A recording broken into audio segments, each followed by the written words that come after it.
Dears, പുതിയൊരു വീഡിയോയിലേക്ക് സ്വാഗതം.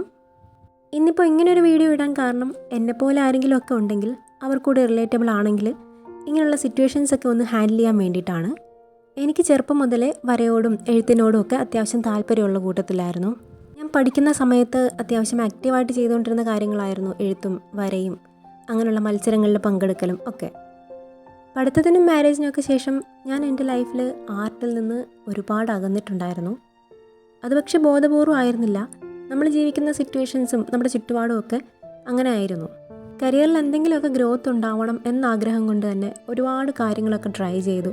അതിലൊക്കെ ഫെയിലായി നിൽക്കുന്നൊരു സിറ്റുവേഷൻ ആയിരുന്നു. അപ്പോഴും ആർട്ടിനോടുള്ള എൻ്റെ പാഷനിൽ നിന്നും ഞാൻ അധികം കോൺഷ്യസ് ആയിരുന്നില്ല. ഫിനാൻഷ്യലി ഇൻഡിപെൻഡൻ്റ് ആകണം എന്നതിലുപരി നമുക്കിഷ്ടമുള്ള കാര്യങ്ങൾ ചെയ്യുമ്പോൾ നമ്മൾ മൈൻഡ്ഫുൾ ആയിരിക്കുമല്ലോ. അതായിരുന്നു എൻ്റെ മനസ്സിൽ. ശരിക്കും പറഞ്ഞാൽ മെൻ്റലി ഒരുപാട് ട്രോമയൊക്കെ അനുഭവിക്കുന്ന ആങ്സൈറ്റിയുടെ വക്കിലൊക്കെ എത്തി നിൽക്കുന്ന ഒരു സ്റ്റേജിലാണ് ഞാൻ യൂട്യൂബ് ചാനൽ തുടങ്ങാം എന്ന് തീരുമാനിച്ചത്. അതിനുള്ള കാരണങ്ങൾ രണ്ടെണ്ണം മാത്രമായിരുന്നു. ഒന്ന്, ഫിനാൻഷ്യലി ഇൻഡിപെൻഡൻ്റ് ആവുക. രണ്ടാമത്, കുറച്ചൊന്ന് ബിസി ആയിരിക്കുക. ഈ ബിസി ആയിരിക്കുക എന്നതുകൊണ്ട് തന്നെ നമുക്കിഷ്ടമുള്ള കാര്യങ്ങൾ ചെയ്ത് അതിൽ ബിസി ആയിരിക്കുക എന്നതായിരുന്നു ഞാൻ ഉദ്ദേശിച്ചിരുന്നത്. അങ്ങനെയാണ് ഞാൻ പഠിക്കുന്ന സമയത്ത് സ്റ്റോപ്പ് ചെയ്ത എൻ്റെ വരയും ക്രാഫ്റ്റും ഒക്കെ ഞാൻ വീണ്ടും സ്റ്റാർട്ട് ചെയ്തത്. കുറേ ഗ്യാപ്പുള്ളത് കൊണ്ട് തന്നെ ഒരിക്കലും ഫ്ലോലെസ് ആയിരുന്നില്ല എൻ്റെ ആർട്ട് പിന്നെയും സ്റ്റാർട്ട് ചെയ്യുക എന്നുള്ളത്. എങ്കിൽ തന്നെയും റീസ്റ്റാർട്ട് ചെയ്യുമ്പോൾ ഒരു ക്യൂരിയോസിറ്റി എവിടെയൊക്കെയോ ഒളിഞ്ഞു കിടപ്പുണ്ടായിരുന്നു എൻ്റെ മനസ്സിൽ. ഇപ്പം നിങ്ങൾക്ക് തോന്നാം, ആർട്ടൊക്കെ ചെയ്യണമെങ്കിൽ വീട്ടിൽ ഇരുന്ന് ചെയ്താൽ പോരെ, എന്തിന് യൂട്യൂബ് തുടങ്ങണം എന്ന്. അതിൻ്റെ പ്രധാന കാരണം എക്സ്റ്റേണൽ മോട്ടിവേഷൻ എന്നുള്ളതായിരുന്നു. ഇൻറ്റേർണൽ മോട്ടിവേഷനേക്കാളും എനിക്ക് എഫക്റ്റ് ചെയ്യുന്നത് എപ്പോഴും എക്സ്റ്റേണൽ മോട്ടിവേഷൻ ആയിരുന്നു. ഇഷ്ടമുള്ളൊരു കാര്യമാണ് റീസ്റ്റാർട്ട് ചെയ്യുന്നതെങ്കിൽ പോലും നമുക്കത് ഈ കൺസിസ്റ്റൻസി മെയിൻറ്റെയിൻ ചെയ്യണം. അത് എന്നും അതുപോലെ തന്നെ നിലനിർത്തി കൊണ്ടുപോകണം. അതുപോലെ തന്നെ കൂടുതൽ മെച്ചപ്പെടുത്താനും പുതിയ പുതിയ കാര്യങ്ങളൊക്കെ ഒന്ന് ട്രൈ ചെയ്ത് നോക്കാനും വേണ്ടിയിട്ടുള്ളൊരു എക്സ്റ്റേണൽ മോട്ടിവേഷൻ എന്തായാലും യൂട്യൂബിൽ നിന്ന് കിട്ടും എന്നുള്ളൊരു വിശ്വാസം എനിക്കുണ്ടായിരുന്നു. മാത്രമല്ല, എൻ്റെ മോൾക്കും ആർട്ടിലൊക്കെ ഒരുപാട് താല്പര്യമുള്ള കൂട്ടത്തിലാണ്. അത് ഐഡൻറ്റിഫൈ ചെയ്ത മുതൽ എനിക്ക് അവളെ എൻകറേജ് ചെയ്യണമെന്നുണ്ട്. പക്ഷേ എൻ്റെ മടി കാരണം അത് പറ്റാറില്ല.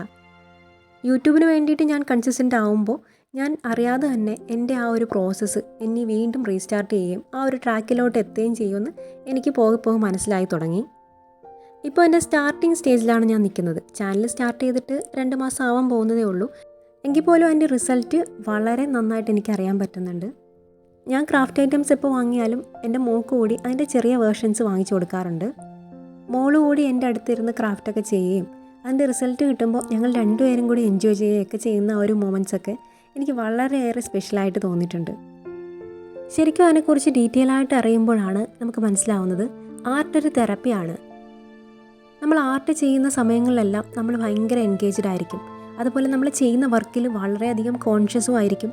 നമുക്ക് ആ ഒരു പ്രസൻസ് ഓഫ് മൈൻഡ് എപ്പോഴും അതിൽ കീപ്പ് ചെയ്യാൻ പറ്റുന്ന കാര്യമാണ്.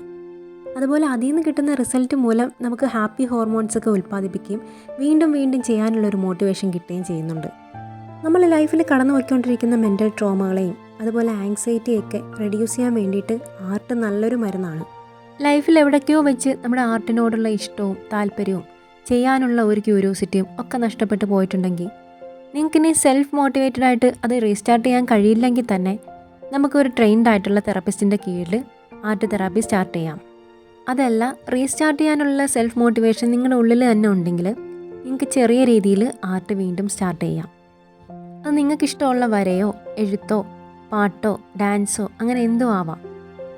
നമുക്ക് നമ്മളെ തന്നെ ഒന്ന് എക്സ്പ്രസ് ചെയ്യാനും നമ്മുടെ ഇമോഷൻസിനെ ഒന്ന് റിലീസ് ചെയ്യാനും അതുപോലെ ഒരു മൈൻഡ്ഫുൾനെസ് കീപ്പ് ചെയ്യാനും സെൽഫ് എസ്റ്റീം ഉണ്ടാക്കിയെടുക്കാനും ഒക്കെ ആർട്ട് നമ്മളെ ഹെൽപ്പ് ചെയ്യും. പുതിയ ക്രിയേറ്റീവായിട്ടുള്ള ഐഡിയാസ് നമ്മൾ ട്രൈ ചെയ്യുന്നത് വഴി നമ്മുടെ ബ്രെയിൻ കുറച്ചുകൂടി ആക്റ്റീവായിട്ട് വർക്ക് ചെയ്യും. അതിലൂടെ നമ്മുടെ പ്രോബ്ലം സോൾവിങ് സ്കിൽസും അനലറ്റിക്കൽ സ്കിൽസും ഒക്കെ ഡെവലപ്പ് ചെയ്യുകയും ചെയ്യും. ഇനി ഒരു ആർട്ടിനോടും താല്പര്യമില്ലാത്തവരാണെങ്കിൽ തന്നെ നമുക്ക് ചെയ്യാവുന്ന വേറെയും കുറേ കാര്യങ്ങളുണ്ട്.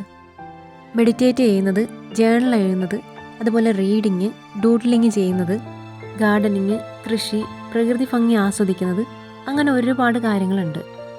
ഇതുപോലെ നമ്മുടെ ഉള്ളിലെ കുഞ്ഞു ഇൻട്രസ്റ്റൊക്കെ വെച്ചിട്ട് നമ്മുടെ ക്രിയേറ്റിവിറ്റിയെ തന്നെ ഒന്ന് ആക്റ്റീവ് ആക്കാനും നമ്മുടെ മനസ്സിനെ ഹെൽത്തി ആയിട്ട് സൂക്ഷിക്കാനും നമുക്ക് കഴിയും.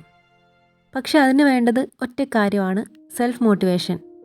നമ്മുടെ ഉള്ളിൽ നിന്ന് തന്നെ ആയാലും ചുറ്റുപാടുകൾ കൊണ്ടായാലും നമുക്ക് നമ്മളെ തന്നെ ഒന്ന് ഉണർത്തിയെടുക്കാൻ, ആക്റ്റീവാക്കി എടുക്കാനുള്ള താല്പര്യം ഉണ്ടാവണം. എങ്കിൽ മാത്രമേ നമുക്ക് നമ്മുടെ യഥാർത്ഥ വേർഷൻ എക്സ്പ്ലോർ ചെയ്യാൻ പറ്റുകയുള്ളൂ.